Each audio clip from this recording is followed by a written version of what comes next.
All right, let me check and see if we are on. It's too tight. Let's see. All right, looks like we're looking good. Who's on with me?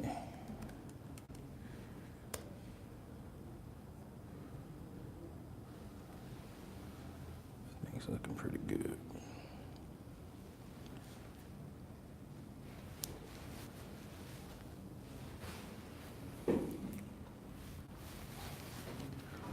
All right, it's time to get rolling. Persist Institute, Kanisha, what is going on? Hello, Jacqueline. Let me turn this volume down. Is my volume okay?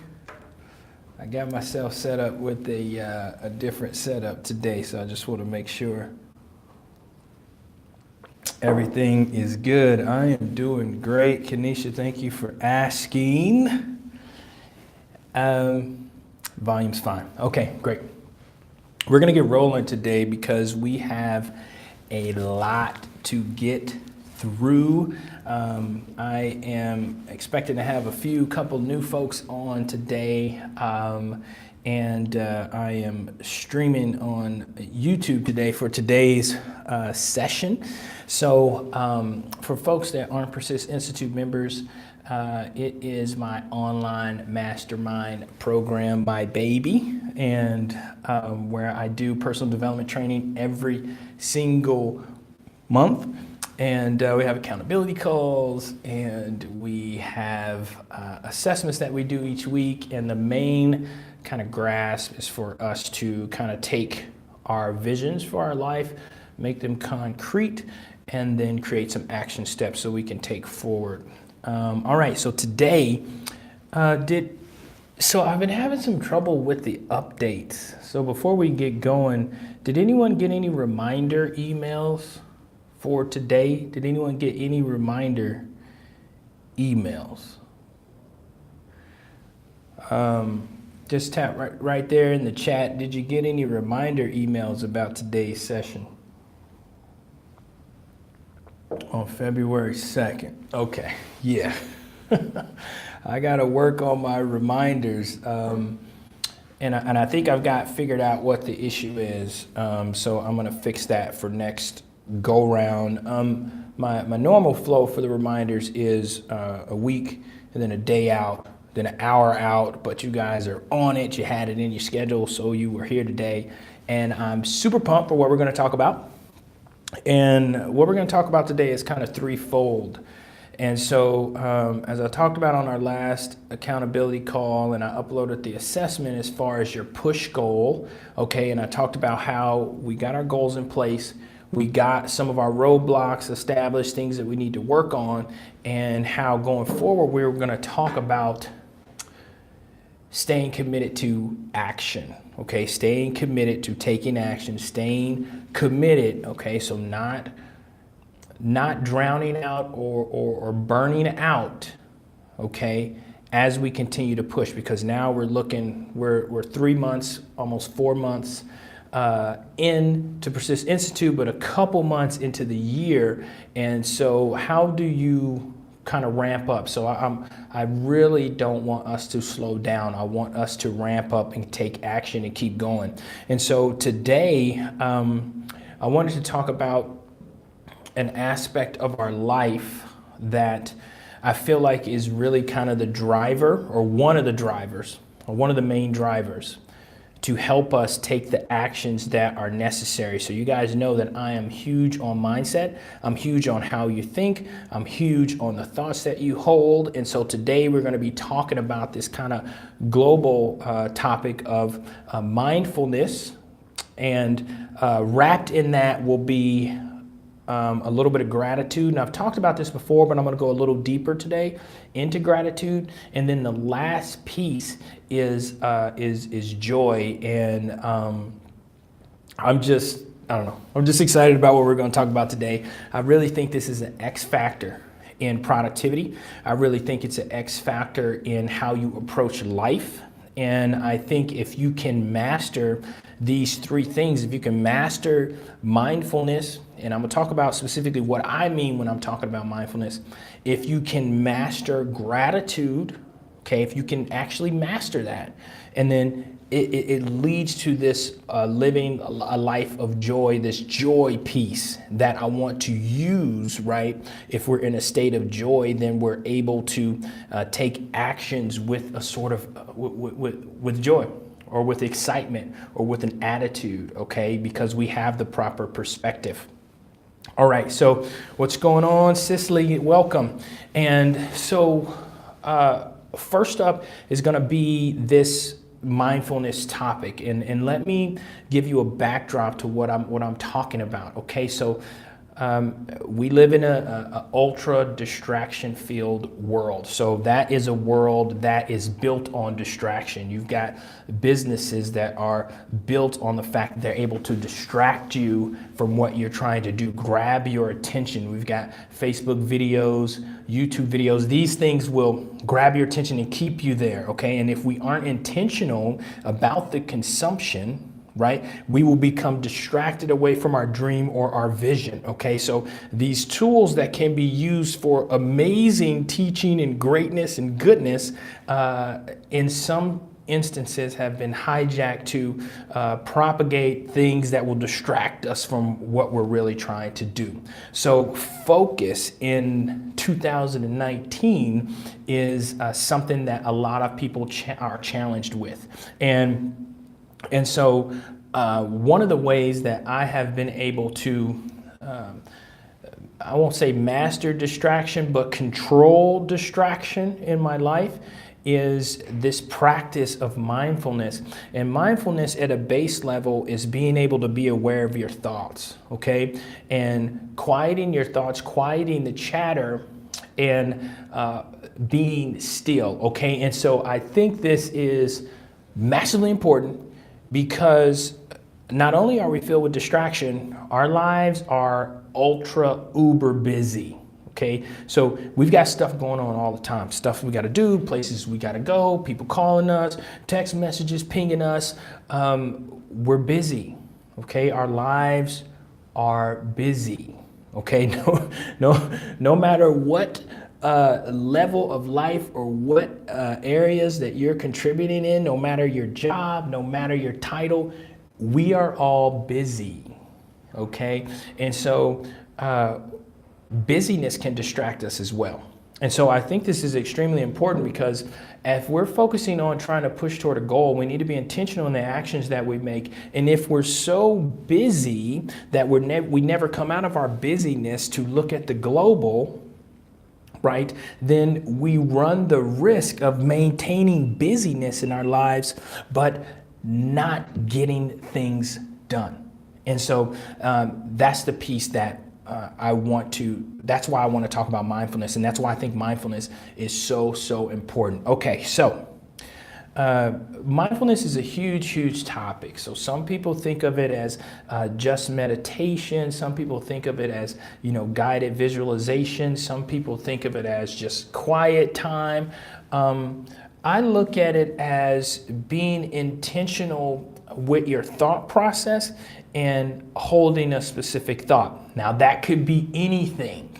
Okay, now this could be, and we do it all the time. Okay, so our mindfulness happens all the time. Even when we're ruminating over things that we don't want, that is a type of mindfulness. So that is when our minds are distracted by something that we don't want, and we replay something in our mind over and over again. That is a form of meditation. In the way that I look at it, that's a form of meditation. And that is a form of focusing on something, meditating on something, ruminating on something. It can be positive or it can be negative, okay? It can be helpful or it can be destructive.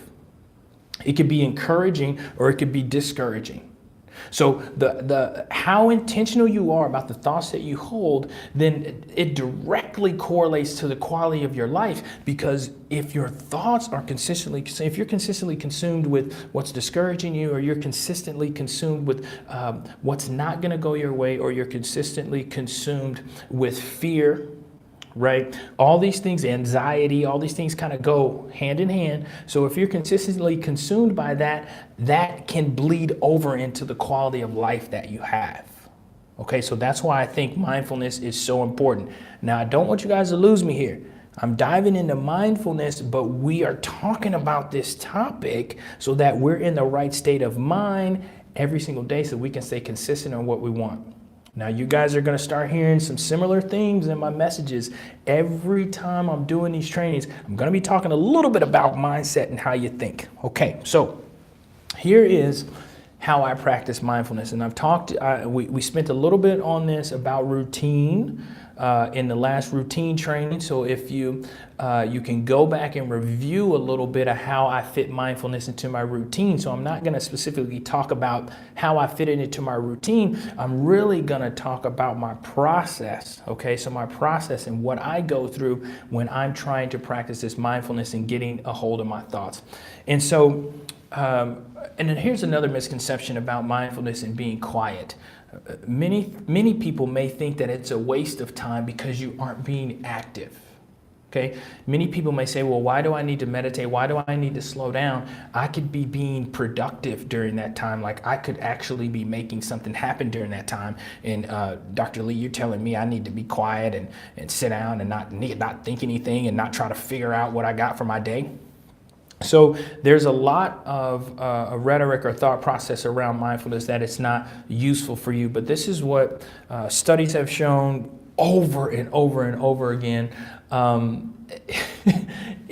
Mindfulness affects so many aspects of your life. So when you talk about concentration, okay, when you talk about your ability to stay focused on a task, people that practice mindfulness or they practice meditation, they train their brain, they're more capable to maintain focus for longer, okay, because this is a training process of your brain. So if you're talking about fatigue, you're talking about attentiveness, right? The ability to stay on task, your practice of mindfulness is going to enhance your ability to get things done when you are working. Okay, so some of the benefits are, hey, your concentration levels go up, your ability to stay focused on one task goes up. Now, there's tons of psychological benefits as well, as far as mood, as far as euphoria, as far as depression, decrease in depression. As far as overall quality of life, people that practice meditation are enhanced in these areas. Enhanced mood, less depression. Okay, more euphoric moments or euphoria in life. These are all related to meditation and mindfulness. And the last piece is from a physiological standpoint, hypertension, anxiety, stress, all these things go down with the use of mindfulness. So I'm selling it to you in a sense. So I'm trying to sell that this is a practice that you need to bring into your life, with the understanding that it's going to help you be more productive, with the understanding that it's going to help you get clarity in your life so that you know better what to do. Okay, because you have better clarity because of this mindfulness practice. All right. So here is my practice. This is the form of kind of mindfulness that I use in my life.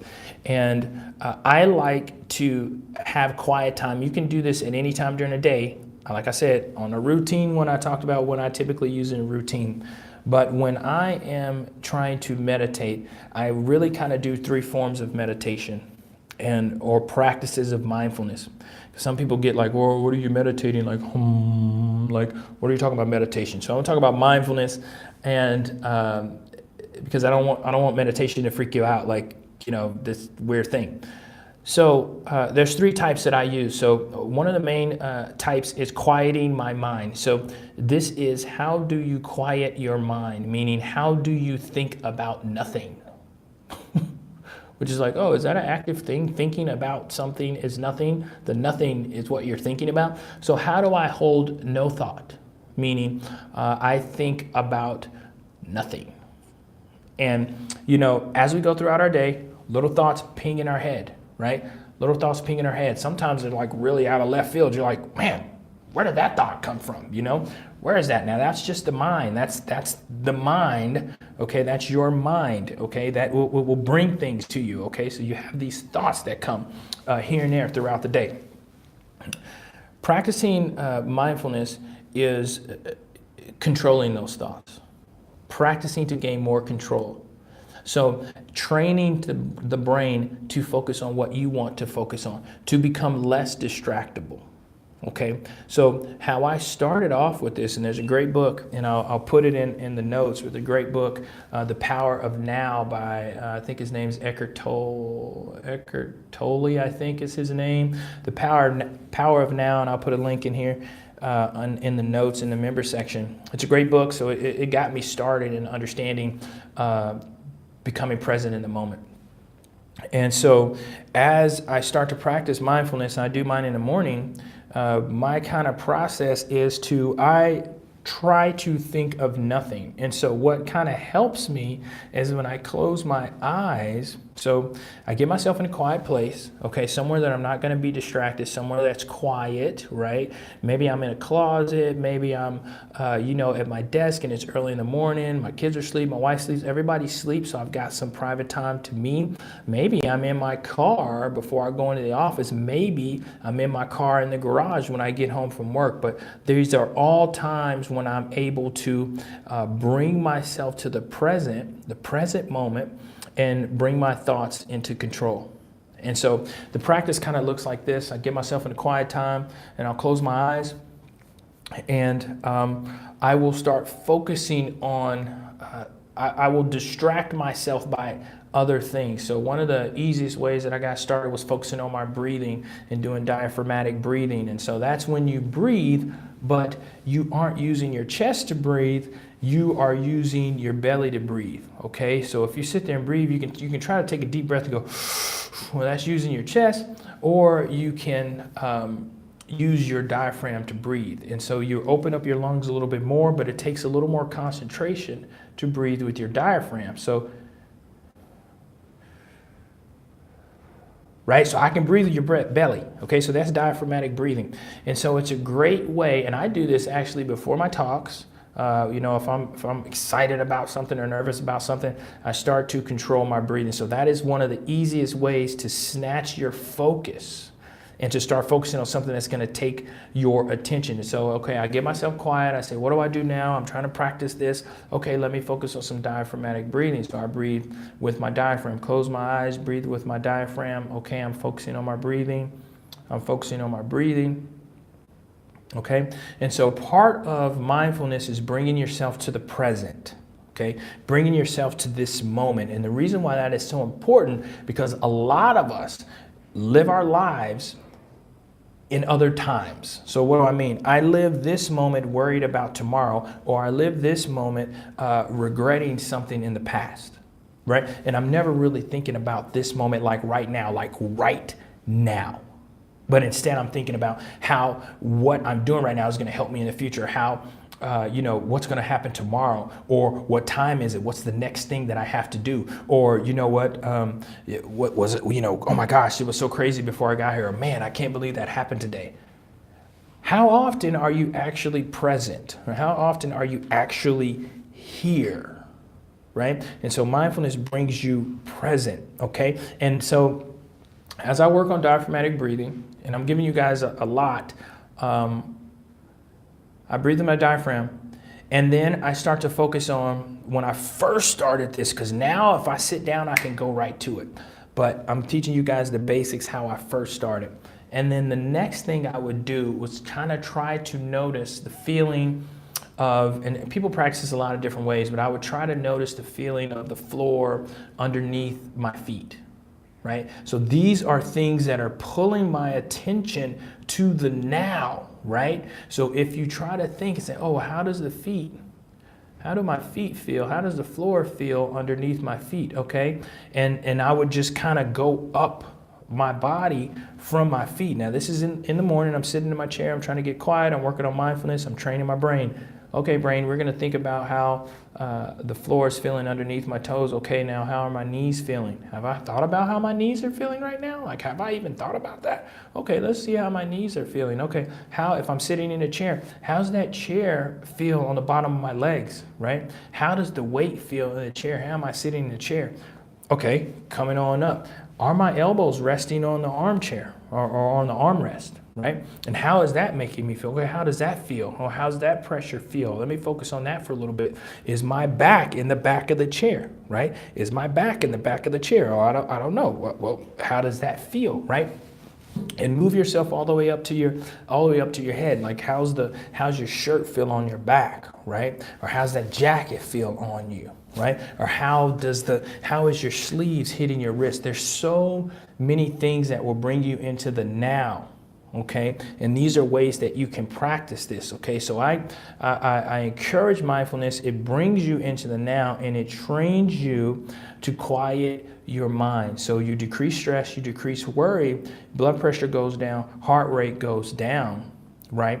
And you go into kind of a state, right? And this helps you get more clarity. And so I encourage people to practice mindfulness daily. So I say, get yourself some quiet time every single day. Figure it out. Figure it out. Be committed to it. It doesn't have to be a drawn out 20 minutes or 30 minutes. You know, sometimes it'll start with 2 minutes. There's a lot of really, really good apps actually that I use.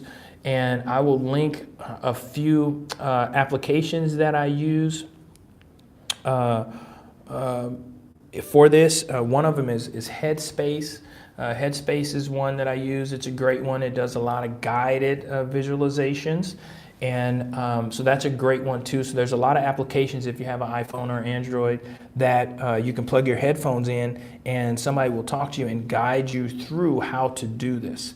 In the Purpose Focus Formula course, which Persist Institute members have, there's a guided audio for meditation. So there's a guided meditation audio that's included in that.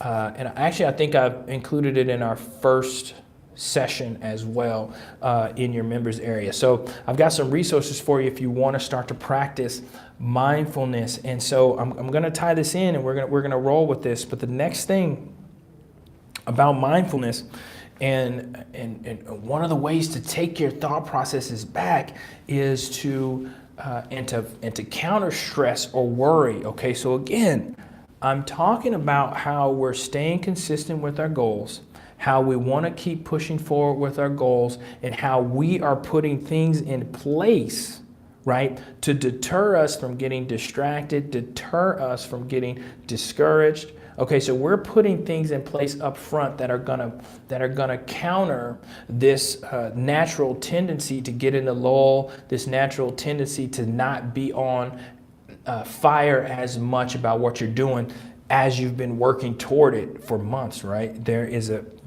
There's a common tendency 3, 4, 5, 6 months into something for a lull to happen. And so what I'm teaching you today is what is going to help you maintain that fire and that consistency going forward. So mindfulness is one piece. And so I would say if you're not completely sold on mindfulness, if you're not completely sold out on it, where you say, this Dr. Lee's crazy, I don't know what he's talking about, I don't got time for that.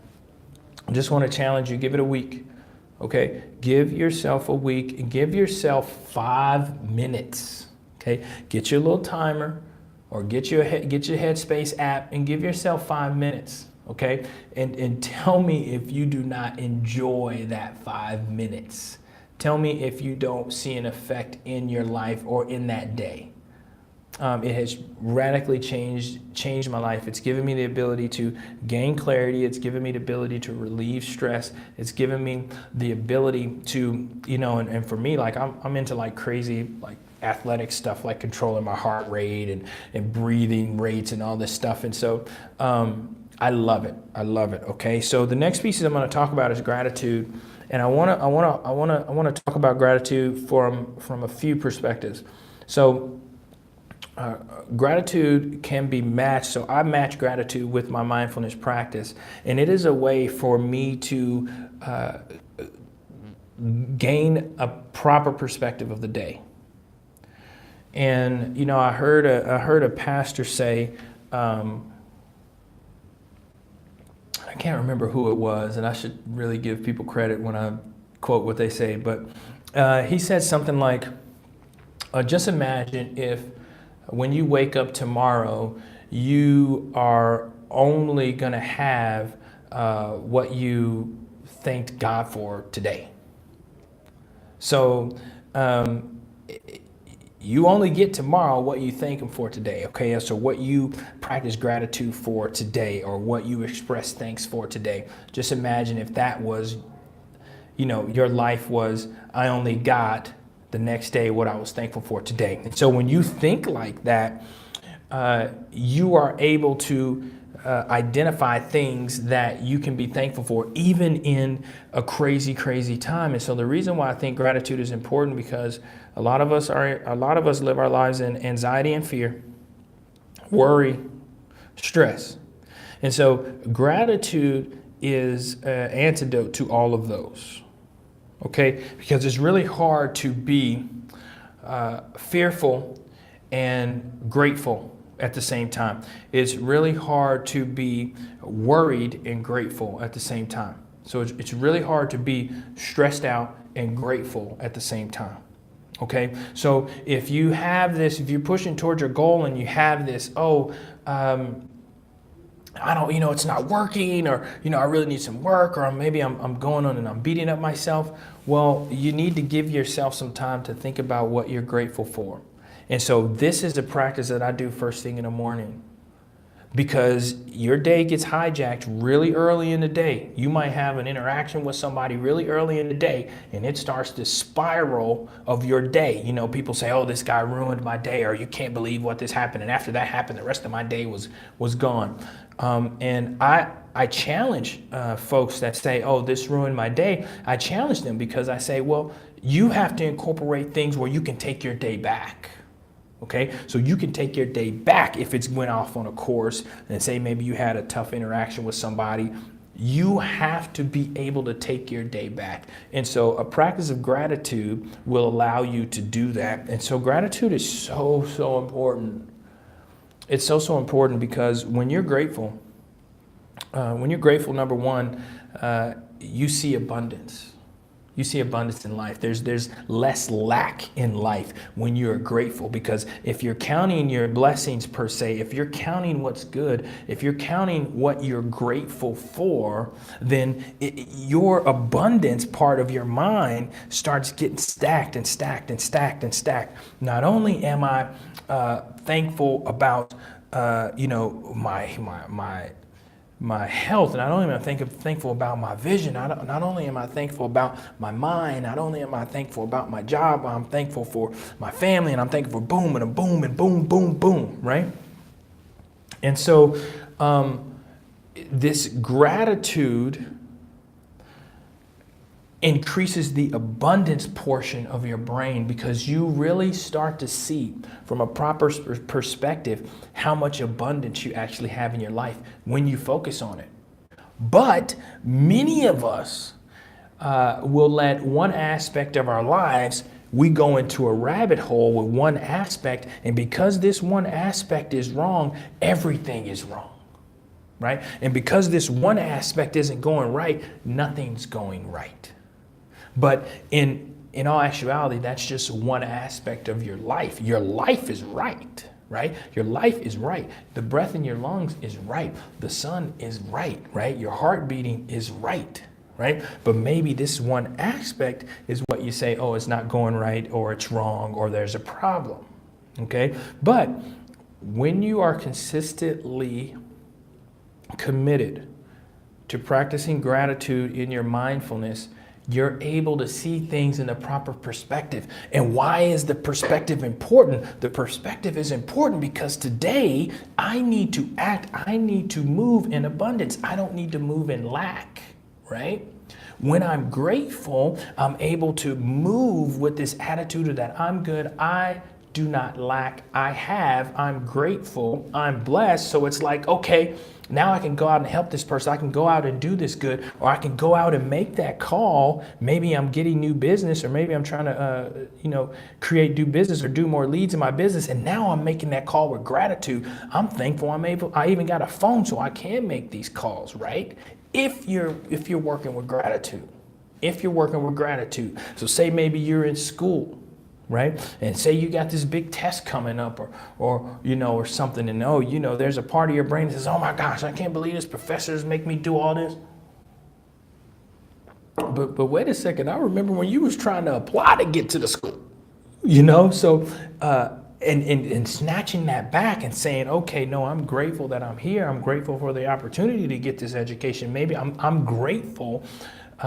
That changes our perspective. And so with that new perspective, we're able to take steps, right? We're able to take actions. And that's what I'm really talking about with gratitude and mindfulness, is because you want to be able to get your mind in the right place so that you see what's right, so then you create more of what's right. And so one of the things about not having control of this is what, we self-sabotage on a consistent basis in our life when we don't master this. Okay, so when you have not mastered gratitude, abundance mindset, and you take on a mindset of lack, or a mindset of there's not enough, or a mindset of there's not enough opportunity going out there, or I'm going to run out of time, or somebody's going to take my place, when you or things aren't going to go my way, all of those are lack mindsets. Okay, so when you adopt those mindsets, then your actions become consistent with that mindset. So what you're meditating on, now I want you guys to catch me with this. What you're meditating on is what you move on. So when I'm talking about mindfulness, right, you're meditating on what's good, what's right, what's great, then your actions become consistent. They become consistent with what you're meditating on. Okay, and it goes the same way with worry, lack, fear, right? If all I am is fearful, then I move with fear. If I'm afraid I'm gonna fall, or I'm afraid I'm gonna slip, I don't move, right? And so we're talking about taking action. We're talking about staying consistent. Gratitude is fuel, guys. Gratitude is fuel. Because when you have gratitude, you have a state of abundance in your mind. You're not thinking from a lack perspective. You're thinking from a gratitude, gratefulness perspective, and that exudes from you when you're talking to people. That exudes from you in the actions, that exudes from you as you're out interacting with people, that you're grateful, right? You have a perspective that's different. It sets you apart. It's the X factor, okay? So I'm driving the gratitude and the mindfulness because it's what's giving me the edge. So I have to keep it completely 100% with you guys. It's what gives me the edge. It is what allows me to interact with the world in a very distinct way, because I'm intentional with getting my mindset right so that I can act accordingly, right? And it's all about continuing to take action, all right? And so the last piece I'll spend the majority of the time, and then I'll open up for some questions, and it looks like I already have a question from Kenesha here, but and the last piece is joy, okay? And so I kind of alluded to it a little bit of when you have gratitude, your mind goes to abundance, and with that abundance comes joy. Okay, so we're talking about mindfulness, we're talking about getting to gratitude, and then one of the benefits of that gratitude is that now joy comes into you. And so here is how I look at joy. Okay, so this, and I wrote about this in my first book. I wrote about it in this book. I got some props today. I set it all up a little different. I got props here today. So, and here's the thought that I want you guys to think about is when I have joy, okay, if I have joy inside of me, it doesn't really matter the circumstances that are going on in my life. So my joy or my joy is not happiness, okay? So happiness is about what's going on. Things make you happy. Occurrences make you happy. Joy is kind of what's in you, okay? Joy is kind of in your spirit, or joy is something that's deeper than a little bit of happiness, because happiness and sadness come and go like this right here. But you know, I could have something really, really tough happen in my life and still have joy at the same time, but I could be sad. All right, so that's kind of what a lot of folks don't quite gel with it. How can I keep my joy and have this sadness, right, that is going on in my life, or be sad about something? I can be sad about an occurrence. I can be sad about what happened. I can be sad for something that happened to someone else, but that doesn't mean that I have to lose my joy. Right? And I can be happy about something that's going on. I can be happy about something that just happened. I can be happy in that moment, right? But how long is that moment gonna last? Well, the moment, only for the moment, right? And then it's on to the next thing, right? But joy is something that's deep-seated, okay? And joy is something that's inside of you, that's deep, that stays there no matter what's going on. And so I want to encourage you guys with these practices. This is how you bring joy into your life every single day, but you gotta be intentional about it. You gotta be intentional about it, because if you're not, then you're waiting for something to happen in life to give you a spark or give you happiness, so now I can approach something with joy. And we all have been there, okay? We've all had moments in our life where we've been joyful. Maybe it's a celebration, maybe it's a special day. And another thing that I teach about this is, we get excited about, there's a lot of things in our life that we have told ourselves that it's appropriate to get happy, excited, and joyful for. I mean, stuff like Christmas, Super Bowls, concerts, maybe some parties sometimes, going out, there's weddings, birthday parties.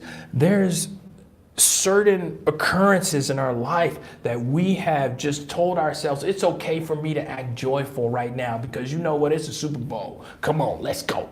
Or, hey, we going out tonight. We about to get it. Something, we have convinced ourselves that there are specific aspects of life that it's okay to be joyful for. Maybe, you just had a child or something. Okay, it's cool. I can be joyful in this moment. Nobody's gonna look at me like I'm crazy. I just had my baby. I'm partying right now. This is amazing. I'm excited. I'm full of joy because this just happened, right? But what I'm talking about is joy that you intentionally cultivate into yourself every single day. And through mindfulness and through gratitude, you can cultivate joy so that it's like, instead of waking up on Monday, and I love Eric Thomas for his TGIMs. Thank God it's Monday. I love it. I think it's brilliant. If we have not cultivated our perspective, we could mess around and wake up on Monday mad, angry, disgruntled, upset that Monday has arrived, even though Monday is your life. You are alive, right? You got a job to go to. You have health, right? You got a car. There's so many aspects of your life that you could be excited about. But if you're not careful, you could let that perspective shift, and you could lose that gratitude. You could lose that joy because you're looking at some situation that's happening and not the whole story. Okay, and I want to, and we're doing pretty good on time, and I want to talk about another piece that really helps me in my gratitude and my mindfulness, and gratitude isn't always about current things. And so one of the most powerful exercises that I do in my life is when I intentionally think about things that I've come through in my life or where I've come from. And so for me, I didn't really come from a lot. If you haven't read my books, I've come a very, very long way. My childhood was crazy at times. And so one of the ways when I'm getting frustrated or I'm getting, my joy is not beaming or my perspective is getting off, one of the fastest ways for me to get it back is for me to start thinking about what I came through as a kid, right? And what opportunities that presented themselves and what favor I had. And so, I'm a believer. I'm Christian, and I'll say, okay, what areas did God have favor for me? Where did he protect me? Okay, and I look at all of those things that happened in my life over and over and over again. We're to protected. Okay, blessed. And it's like, okay, wait a second. Let me back up. If my mind is on this, I'm upset or I'm mad or, I got my perspective off, let me think about all these other great things that happened in my life to even get me to where I'm at right now, to even get me to have the opportunity so I can complain about where I'm at right now, right? So, and I hope you guys will feel me on this. It is critical. Okay, it's absolutely critical. And this is how you maintain your joy, but you have to be intentional about this. And so now what do you do with that?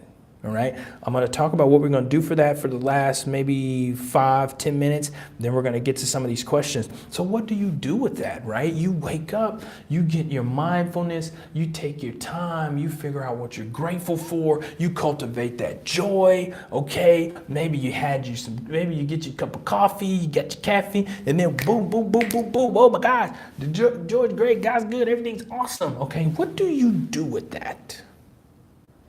Right?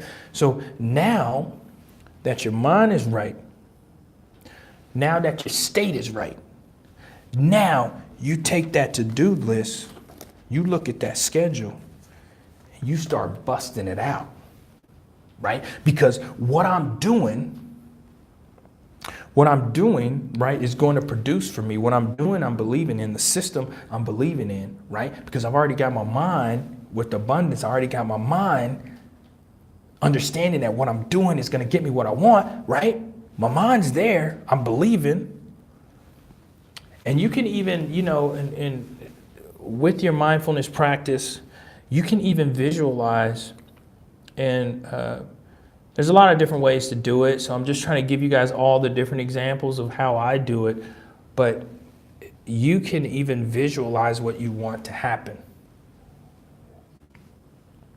Even during your visualization time, even during your meditation mindfulness time, I'm envisioning what I want to happen. I'm envisioning what I want to happen, right? And so a lot of this, I'm telling you, a lot of people slip on this, okay? Because they think it's just some la-la foo-foo-ness, okay?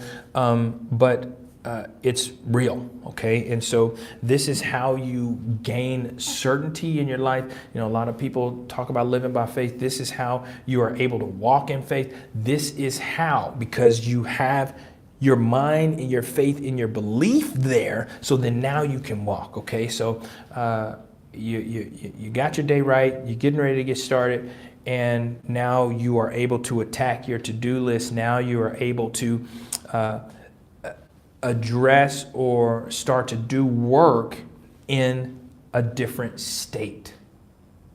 And that is the point of today, is the state. So mastering that state, understanding that you can come out of a depressed state or come out of a tired, fatigued state and bring yourself to your present. You start figuring out what's good, and you start thinking about what's going to happen, what you want to happen, right? You affirm that, then you start walking.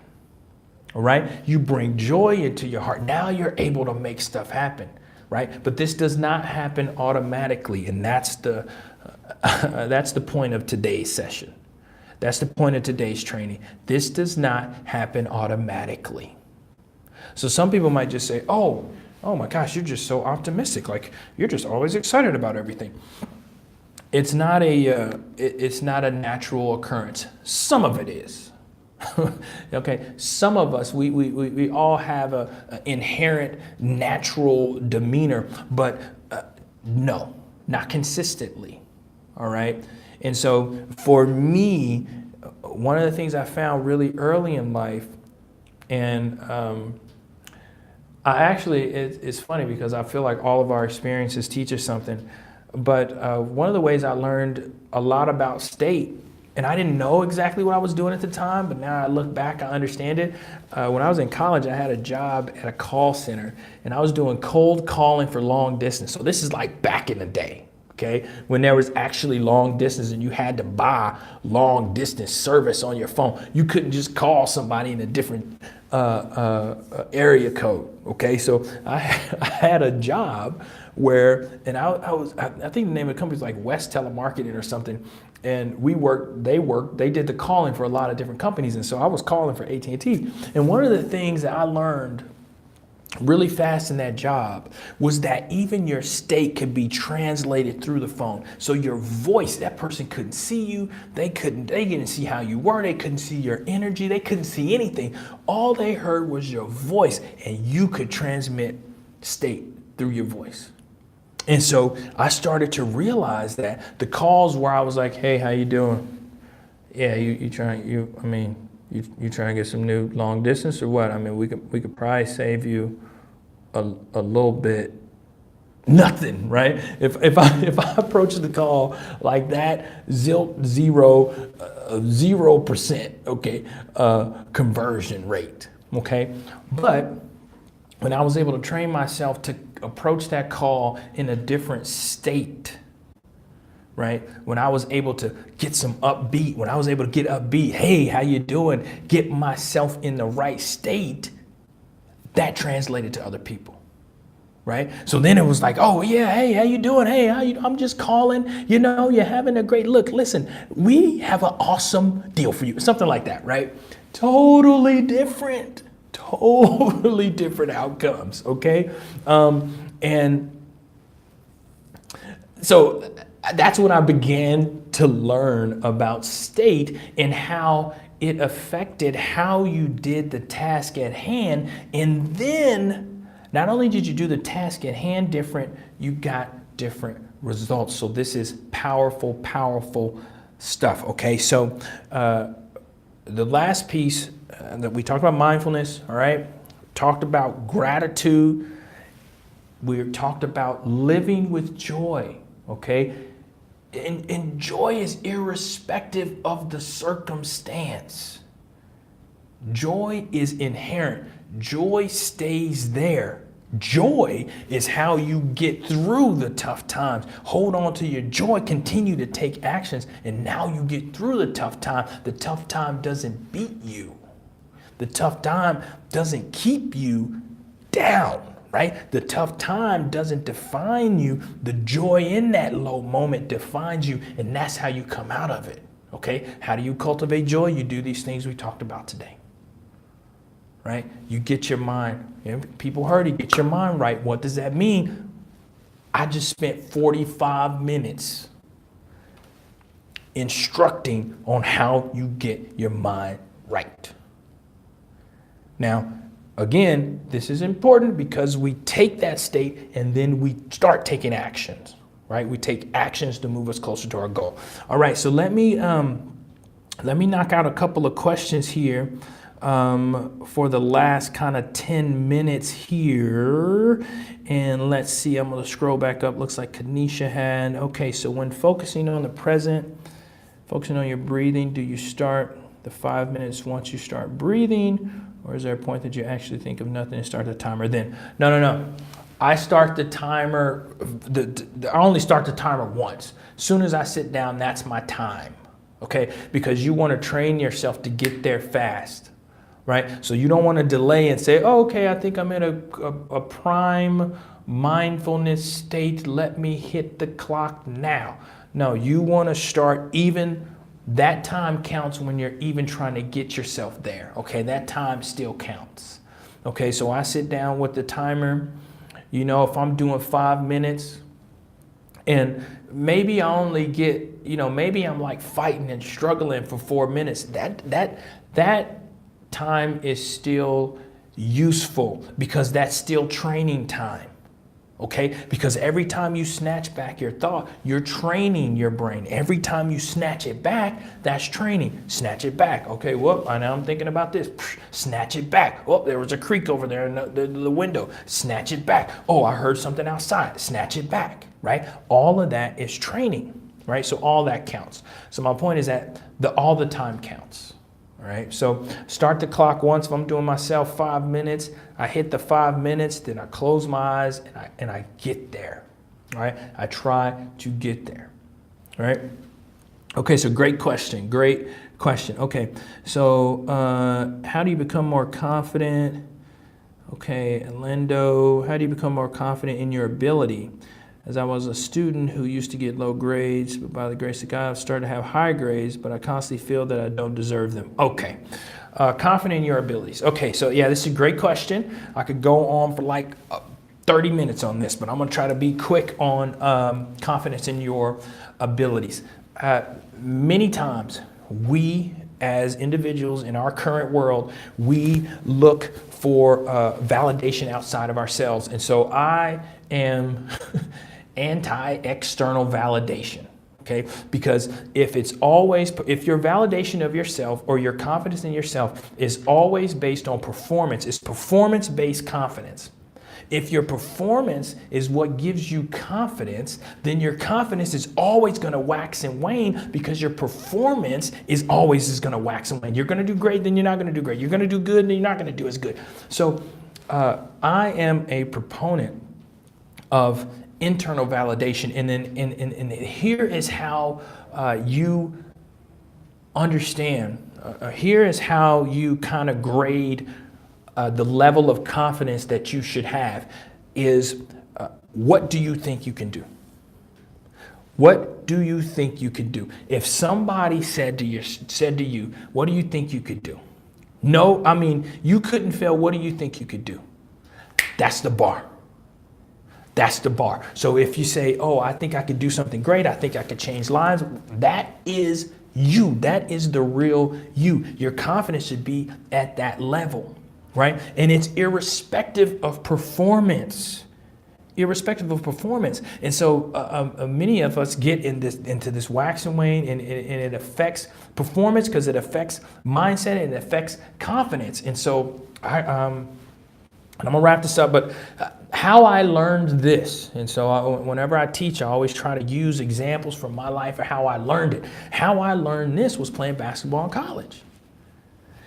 I was a shooter, so I was a three-point shooter, and I was streaky for the majority of my basketball career. I would get hot. I was one of those shooters where if I hit one or two, I was probably going to hit like 10.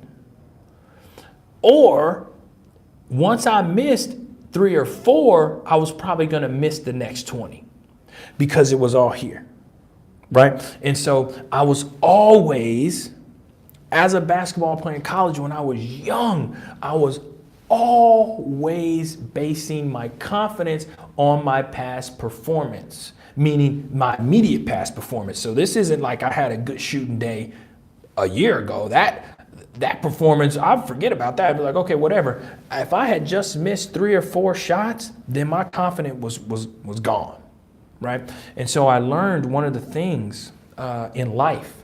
And this is in life. It's not just basketball. But I learned one of the things in life was that my confidence had to be internal, irrespective of performance. Irrespective of performance, because I'm allowed to lose. I can lose a day. I can still be a winner and still lose a day. I can still lose. And just because I just won the last time doesn't mean I'm not capable of losing. Right? Because I just did well this last time doesn't mean I'm not capable of not doing well. So the performance can go here and there, but am I a winner in my mind? Does that change? Am I, do I deserve to do well in my life? Yes. Have I worked enough to deserve to hit the 3? If the answer to that is yes, yes. Right? Have I been sitting on my butt all week not shooting? Have I been in the gym shooting? Do I deserve to get that performance? Yes. Right? And so the last piece is also preparation. So you want to base your confidence in your preparation, not your past performance. So if how to bring up your confidence is you prepare. You prepare to a level and you say to yourself, I'm preparing, I'm doing everything I can to prepare. So when I get on that stage and speak, right now, if I get on that stage and speak, if I prepared, I'm ready, right? My confidence is at that level because I've prepared. Okay, so that I hope that was helpful for you. An amazing question. Joy is the depth of assurance and confidence that ignites a cheerful heart that leads to a cheerful behavior. Yes, Jacqueline, perfect. I believe it. I believe it 100%, especially when you talk about faith in our... Yes, so let me see. Hold on. Cicely's got a question. Okay, so as I proceed on this journey of shifting my mindset, focus, and living true to myself, I've noticed that my patience is getting shorter with my current inner circle. Is this normal? Yes. Cicely, that is very normal. As you start to elevate your mindset, as you start to elevate your intention in life, if you have folks around you that are not on the same level, and sometimes I will talk about it as a consciousness level, because, whatever level of consciousness you're at, I can vibe with you. If we're not on the same level of consciousness, then yes, I will have less patience for, maybe not for the individual, maybe for the topics, or maybe for the surroundings, maybe for the gossip, or maybe for the subjects matter, right? That the conversations hold when you're around, right? You're going to resonate with things that are in line with where you're trying to go. If you're looking for enlightenment, if you're looking to elevate your mindset, you're going to want to find people around you that are talking about that. So if folks around you, they're not talking about that, you're going to have less and less a drive to want to hang out with those folks. Very, very normal. Extremely normal. And I'm a huge proponent of getting around folks that have qualities that you want. And not always feeding everyone that's around you. Don't always be the feeder. Don't always be the giver. Don't always be. Now, listen, I'm not saying don't ever, because I use a good part of my life pouring into people, encouraging people. That's what I'm here for. So I'm not saying don't ever do that, but I'm saying don't always be that one, right? Find some opportunities where you can glean and learn from the people. Get in some circles where you don't want to say anything. Get in some circles where you want to listen. Okay? Get in some circles where people are talking about stuff. Well, okay, let me shut up. I'm going to go and learn something today. Get in those circles. Okay, because if you're in the circles and people are talking about stuff you're not really interested in, that means they're not vibing, right? They're not elevating with your mindset. And some of them got to go. Or if they don't go 100%, then maybe you have to lessen your time with them. Okay. And, okay, yes. Okay, and let me see, Jacqueline, was there a question in there? I don't think that was a question. No, Jacqueline, I love that comment. Joy is absolutely not an experience. Now, I believe in my heart of hearts it is a gift from God. I believe that. And being cheerful definitely leads to cheerful behavior. And I think one way to ensure you have more of that joy and more of that cheerfulness is to literally put into your schedule time to cultivate that, right? Cultivate that. All right, and okay, so we are coming up on our last 3 minutes of our call, of our live training today. I just want to thank everyone for being on. I'll have some notes for some of the folks that were on YouTube to learn more about Persist Institute, but this is my baby. This is something that I'm super excited about, doing this training, encouraging people, helping you get yourself to the next level. Okay, and so Persist Institute members, we're going to have our accountability call coming up in a couple of weeks. I just uploaded the assessment for your push goals from our last accountability call. So if you log on, you will see that there's an assessment that kind of talks about the push goals that we set before. Okay, so for your push goals, how you doing? Where's some roadblocks? Where are we at? We said we're going to push these goals this month, all right? So we're moving toward them. We've got a couple more weeks. We're going to try to get these in place with our push goals. And our next Our next topic next month, as we move in March, we'll be back on, I think March 19th, we'll be back on, and I'll be talking about impactful living. So now we're going to go from, so next month, we're going to go from getting ourselves in a state so that we can take steps. Next month, I'm going to talk about impactful living. So I'm going to talk about making an impact right where you are. So we're going to be talking about making an impact at home, because right now this was making an impact with yourself. Next month, I'm excited because this is all about action, okay? So we're taking action to make sure we're in the right state so we can move toward our goals. Next month, I'm going to talk about being impactful, right? Being impactful right where you are, in your workplace, at home, in your family, in your church, in your community. We're going to talk about, okay, now I'm moving and I'm making stuff happen in my life. Now let me make sure I'm making an impact on the people around me, okay? And I'm going to talk about how that fuels you to continue to move forward, how that fuels you to continue push towards your goals. When you can see that you're making an impact in somebody else's life, it matters a lot more. So it's really easy when you got children. It's really easy to understand. You know, I'm a father, and I'm pushing, and a lot of times I push harder because I'm trying to do stuff for my kids, because I'm trying to make an impact in my children's lives, my family's life. It matters. Okay, so next month, we're going to talk about impactful living. So structuring a life where you're making an impact. So it's not just about me getting mine, right? Because that's going to run out. But it's about being an impactful, resourceful, useful person in my community, in the world. So that's what we're going to be talking about next month. So I'm so excited. Okay. Thank you, Kanisha. Absolutely. I'm so excited for you and your growth so far as well. Keep pressing.